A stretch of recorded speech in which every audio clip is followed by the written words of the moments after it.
This is Autoline Daily, the show dedicated to enthusiasts of the global automotive industry. Happy Cinco de Mayo, everyone. As we reported on Friday, U.S. car buyers rushed to showrooms in April to beat any tariff increases.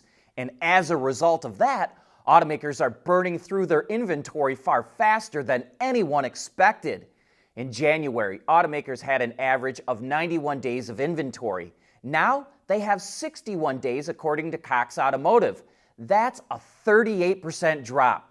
Jonathan Smoke, the chief economist at Cox Automotive, tells the Wall Street Journal, quote, "I'm a little shocked. I really thought it would be the end of May before we would go through this roller coaster ride," end quote. With supply tightening up fast, car companies and their dealers are getting rid of incentives as fast as they can. President Trump warned automakers that he would slaughter them if they raise prices because of the tariffs. But if they get rid of incentives, they can claim they haven't raised prices, even though customers will pay thousands more per vehicle. Up till now, the average incentive was worth about $3,400 per vehicle. And here's some other quick tariff updates. Jaguar Land Rover resumed shipping vehicles from the UK to the US. And Bentley says it's going to split the cost of tariffs with customers. So the company eats half the tariff while customers eat the other half. Infiniti could get its own version of the Nissan Rogue, according to Automotive News. It will almost certainly be a hybrid and could even have a plug-in version too. The model wouldn't hit the market until late 2027 because it gets a complete makeover. It's not just a rebadged version of the Rogue. Internally, they're calling it the i33C, and it will probably cost $10,000 more than a Rogue. And here's the tariff connection to this development. The Rogue is made in the US, and Nissan recently announced it will shift even more Rogue production to its plant in Tennessee. And as we said a moment ago, car buyers are rushing out to get a new vehicle now before the effects of the tariffs kick in. But according to the Wall Street Journal, auto lenders are rejecting more borrowers because of stricter standards. When vehicle prices soared during the pandemic because of fewer vehicles being available, borrowers took longer and larger loans to afford the purchase. But that led to many borrowers falling behind on payments, so banks and other lenders tightened rules. So now lenders are favoring borrowers with better credit scores because it's less risky. And since tariffs are likely going to cause car prices to go up further, lenders are expected to be stricter with loans.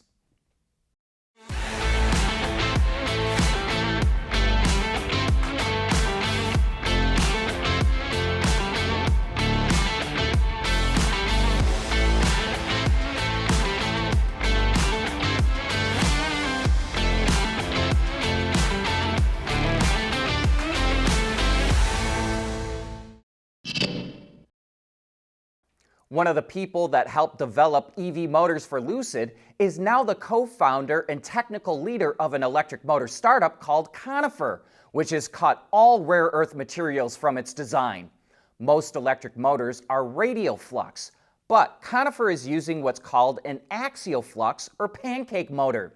Instead of copper wire encircling a shaft with magnets on it, an axial flux motor has a series of steel plates stacked on top of each other. Some of those plates are fixed, which replaces the copper coil, while the other plates are embedded with magnets and are free to spin. Since the magnets and coils are closer together and there's a larger surface area for them to interact, the motors are more efficient and can provide more power in a smaller package. Conifer is building on this concept by using more magnets, putting them further out on the spinning plates, and then spinning those plates a lot faster, which allows it to use weaker iron-based magnets that don't have any rare earth materials. The company has shown applications for fans, pumps, tools, equipment, and even in-wheel motors for motorcycles and scooters. And it thinks a small EV using its in-wheel motors could happen within 4 years. If you'd like to learn more about axial flux motors, we've provided a link to an interview we did with Torev, another startup that's working on these motors that also won a GAMIC award. Chinese autonomous technology company Momenta is teaming up with Uber to launch Robotaxi services outside of China. Momenta will integrate its smart driving tech into Uber's mobility network starting with Europe early next year. While it did say vehicles would first launch with safety drivers on board, it didn't say what vehicles they'll use. However, Uber also recently announced a partnership with Volkswagen to use ID buses in the U.S., and VW recently announced a partnership with Momenta. So it makes sense to us that Uber would use ID buses in Europe as well.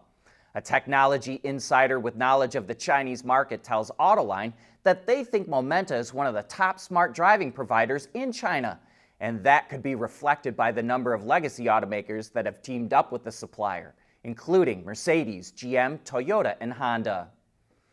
EV charging network Ionna is slowly making progress expanding in the U.S.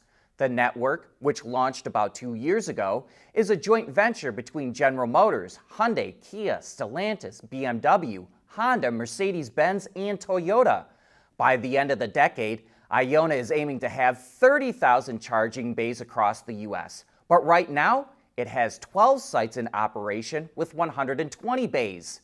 There are 15 more locations under construction and over 200 more contracted, which will give it a total of over 2,000 bays. But that still puts it behind schedule, so Ionna will really have to ramp up its efforts. But users should like that it's avoiding installing chargers in parking lots at shopping centers and building stations that have canopies over the chargers, restrooms, and indoor waiting areas with food. The Hyundai Ioniq 5 once again qualifies for the $7,500 federal tax credit in the U.S.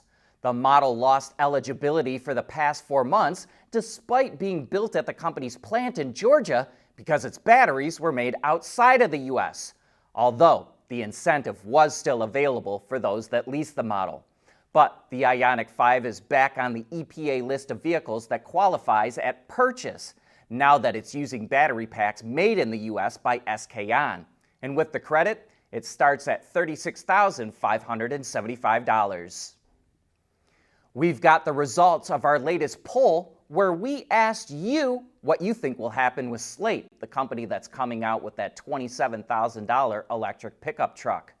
25% of you said it will be a smash success. 22% said it will be a one-hit wonder that will go belly up in a couple of years.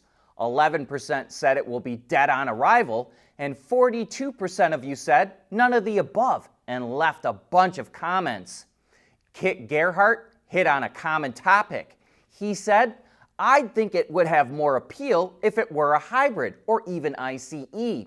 I'd expect it to appeal to more younger people, many in apartments, than to people with home charging in their garage." A number of you felt that if the $7,500 rebate goes away, the truck would not be competitive. Matthew Clark said, "Good idea, but still far too expensive. $27,000 is similar to the price of a new Leaf." Brian Falchuk worries about the range of 150 miles for the small battery and 250 for the big one. He said, "I love the idea and it could be very successful. I think the issue will be with the range." But Eric Cardwell said, "Production is hell. If they can get through production, then it could be a great seller." You know, I wish we could get to all the comments, but we don't have time to go through them all. The poll was only open to viewers who have Autoline memberships with Patreon and YouTube. But some of you non-members complained about being left out. So we're going to do a poll every week, but going forward, every now and then, we'll post a poll that's open to everyone. And that's a wrap for this show. Thanks for tuning in.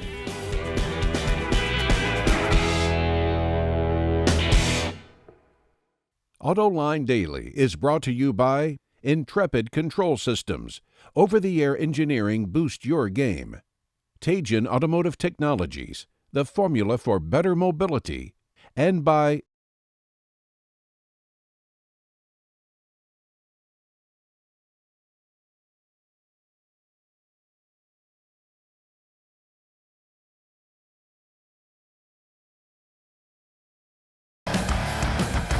There's nothing wrong with heavy metal. Hey, lighten up. But with world-class composite material, Teijin Automotive Technologies makes vehicles lighter, safer, and more eco-friendly.